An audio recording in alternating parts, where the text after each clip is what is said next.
Hi, my name is Guy Wallace, and in this packed video short, we're going to cover performance model charts and the data that's captured to align to the areas of performance, one of the analysis methodologies of the PAC processes for training and development, learning, and knowledge management. PACT is an acronym: performance-based, accelerated, customer and stakeholder-driven training and development of any blend.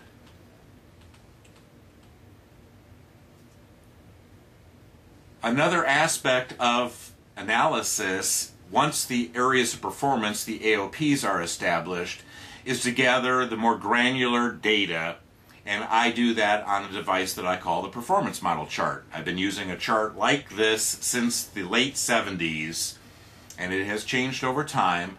But basically, for each area of performance, I'm going to identify what are the outputs produced. When you're doing analysis or design, what are the deliverables from that?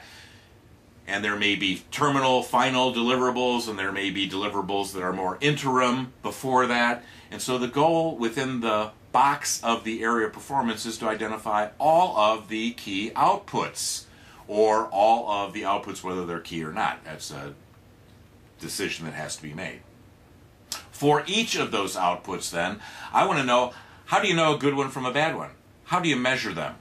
You can use quality, quantity, cost, and mechanisms like that. And again, use things that are familiar to your client world, not from our instructional world, but use the things that they use that are the authentic measures.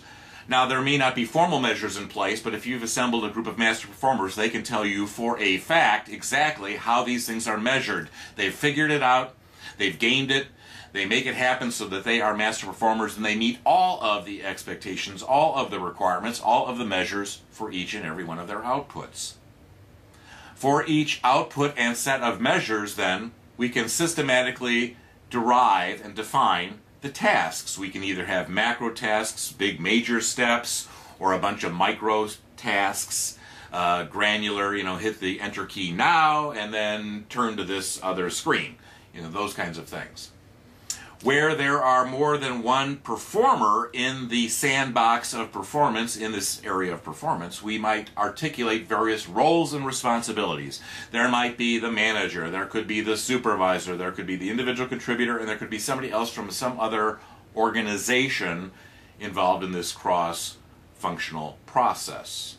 So we can use the 4 columns there that are on this chart, or more columns as necessary, or no columns if it's not needed, if you're only looking at one job. And we can articulate, well, who's doing what? Tasks 1, 2, and 3, who's doing task 1? Who's involved in it? Now, we can either put checks or X's in there to say role 2 and 4 are involved in that first task, but nobody else. Or we can use other coding devices, and we'll get to that later on in this series of videos.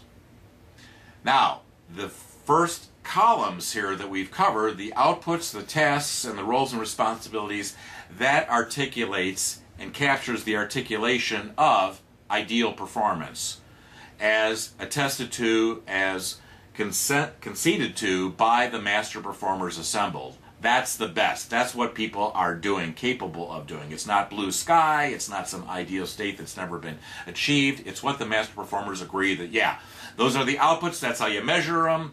You can even put standards along with those measures if they have them. That gets to be a little bit more problematic, and you're guessing most of the time when you're doing that. And then most importantly, you can outline the tasks, which the training will address later on. What tasks do you have to do in order to be able to produce those outputs? Those are your terminal performance objectives. Those are your terminal learning objectives. On the right-hand side of this chart here, we have columns that identify typical performance gaps. Not atypical, once in a blue moon, but things that happen all of the time. What are they? And what we use to define those goes back to the measures. Now, for every one of the typical performance gaps, we're not getting outputs to measures, and I do this at that level versus doing it at the task level. I'm focused on the outputs of the process of process performance. And so we list those typical performance gaps, and for each one of those gaps we can identify what is the probable gap cause. Now, the term, the phrase probable gap is kind of a weasel word, weasel phrase, because we're not going after root cause. In these meetings that I'm typically conducting with my analysis team, I don't have all the time in the world in order to focus on one particular gap and figure out what the root causes are and ask why 5 times or whatever the mechanism is for that root cause analysis. So off the tops of the heads, as conceded to, it's important that this is a consensus, from the master performers assembled, they would tell me what causes that typical performance gap that relates back to the measures being missed for some of the outputs. And then later on, we can talk about, for each one of those gap causes, what kind of deficiency is it? Is it a deficiency of the environment and the environmental supports? I don't have the data or tools that I need, something like that. The saw is not sharp enough or something. Or is it a deficiency of this performers group's knowledge and skills? They have a deficit there. Training can fix that. Knowledge management, job aids, they can fix those kinds of things by providing instruction and information to the performers before and or after or during the moment of need. Now sometimes it could be that the deficiency is caused by individual attributes and values. There's physical attributes, psychological attributes, intellectual attributes, and personal values. Maybe my value system is contrary to what's required to do this performance. Perhaps I'm not physically strong enough to lift the 50-pound bags and load them into trucks all day long, and there's a physical requirement. Perhaps there's a need for me to be ambulatory and to be able to climb ladders and things like that, so I can't do that job if I'm in a wheelchair. But otherwise, we can systematically identify where we have physical requirements and where we don't. This is also used by me to help begin to educate the team of master performers handpicked by the project steering team as the analysis team to begin to understand what training can begin to address, or learning can address, and what it cannot.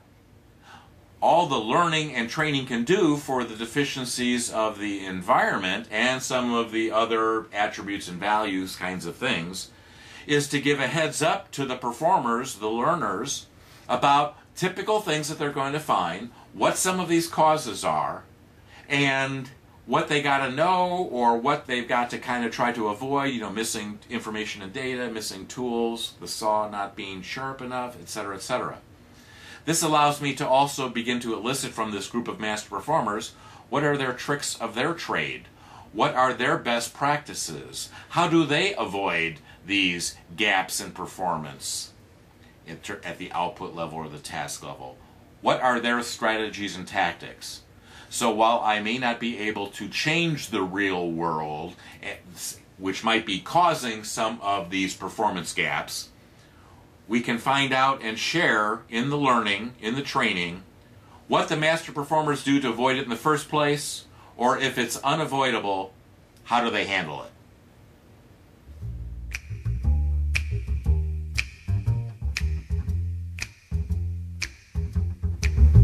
I hope this video and this video series is helpful to you in your practice of performance-based training and development, learning, and knowledge management.